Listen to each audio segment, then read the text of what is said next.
I think the biggest issue will be how climate change is going to affect the landscape, and so the geomorphic response, or the how the landscape is going to respond to changing climate conditions in the future.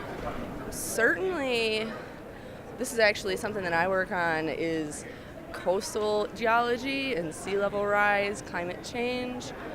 I would say that most people don't automatically think of the beach when you think of geology. You usually think of hard rocks, but that's something that affects everybody, and there's such a huge percentage of the population that resides in coastal areas. We really need coastal geologists and planners, geomorphologists to work together and try to come up with planning solutions for that kind of thing. I assume climate change would still be a hot button issue, but probably oil. Oil's running down rapidly, and we're using it faster and faster, so I'd imagine that would be something of a contentious issue. As my friend once said, World War III will be fought over oil.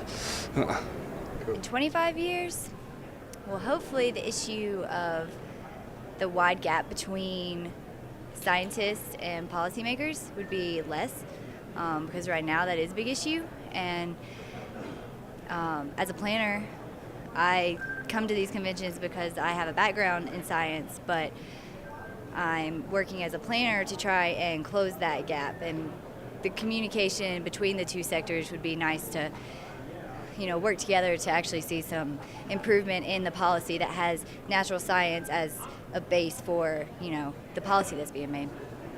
Well, I would say the issues related to climate change, and there are lots. Temperature change, sea level rise, ocean acidification, quite a few issues actually related to storm intensity and frequency, warming of the surface ocean and atmosphere.